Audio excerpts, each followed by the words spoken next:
So far today, we've talked about establishing trust so the other person knows you have their best interests in mind, picking a time when they are emotionally ready to receive that feedback, beginning by listening to their side of the story.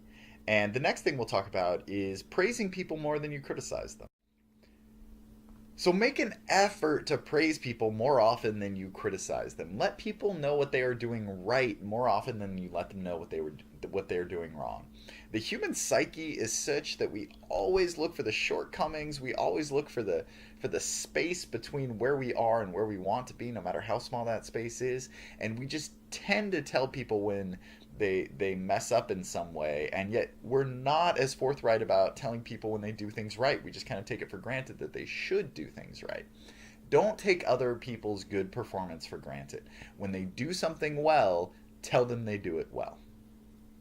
And then that way, when you do have to give them critical feedback, they don't feel like you only notice when they screw up. They don't feel like you're attacking them. You've built this foundation of trust where they know that you recognize what they do well as what they need to improve on.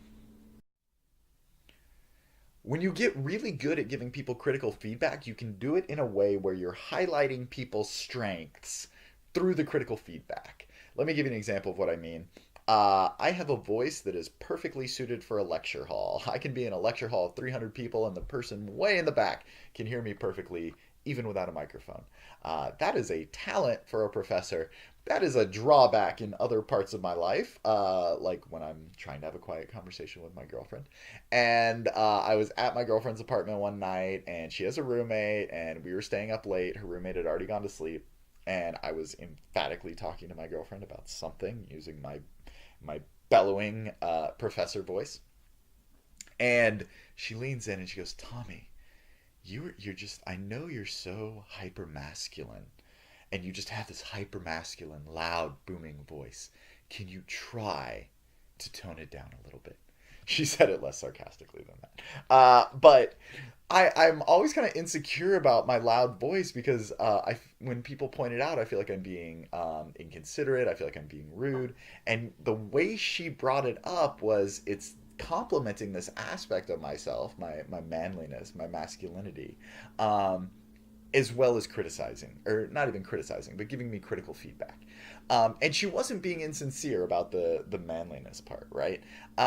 So when you can give people feedback like that, they're more likely to accept it. And there's a saying from Confucius that people's strengths and weaknesses belong to a set. And what is meant by that is that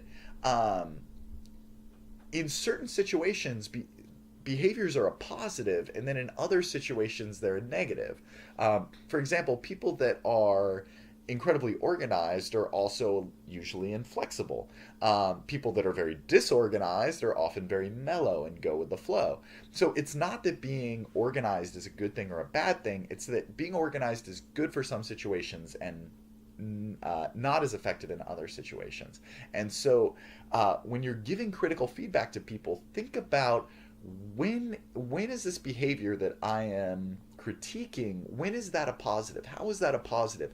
And how can I frame my feedback in a way where it highlights the positive aspects of this behavior, as well as giving kind of some feedback about how it can grow or be improved? The other reason we want to focus on giving praise more than critical feedback is because praise is more effective than criticism in changing behavior. The human psyche is set up in a way where we always focus on what we're missing, on what the shortcoming is. And because of that, we often focus on giving people critical feedback, on focusing where they need to improve instead of praising where they are already successful. And the irony of this is that praise is more effective for shaping behavior than criticism is. There is a nonprofit organization here in San Rafael called Guide Dogs for the Blind, which, wait for it, trains guide dogs for the blinds. And they used to use both reward and punishment to shape the dog's behavior. And it took about 20 weeks to train a guide dog using this method. And a few years ago, they switched. They quit using punishment with the dogs, and now they only use rewards. They only reward the dogs for what they do well. They don't punish them for when they mess up. By switching to only rewarding the dogs for positive behavior, they drop the training time in half from 20 weeks to 10 weeks. And one of the reasons for this is that the dogs used to not want to train sometimes because it felt like work to them because, hey, they might get punished doing it, right? When they switch to only using rewards, the dogs always want to train because it's just an opportunity for them to get lots of treats. And so we need to focus on praising people not just because people are sensitive and we have to make them feel good, but also because praise is an effective way to shape their behavior.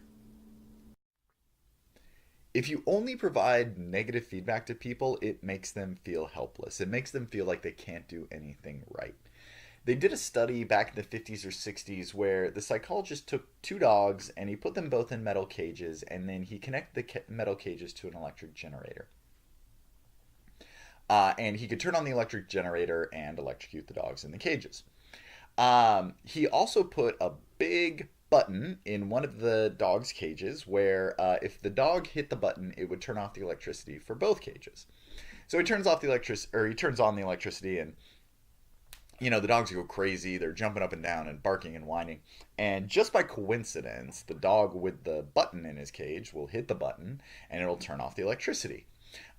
You do that a few times in a row, and the dog with access to the button very quickly learns to hit the button as soon as the electricity comes on to stop the electricity.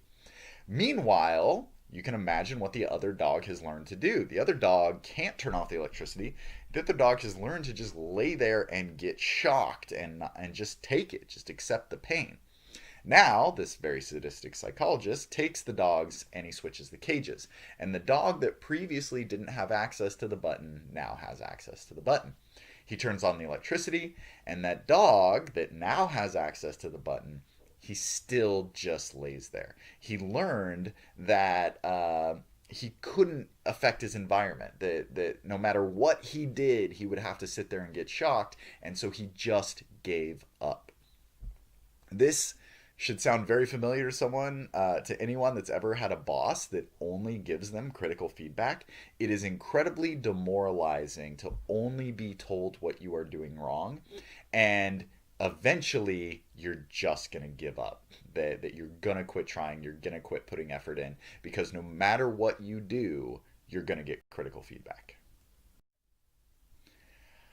Now, we're talking about how powerful positive feedback is, and because it is so powerful, you need to be very sincere and honest with your positive feedback. When I was a young child of 8 or 9 years old, my grandmother got me this, hideous sweater.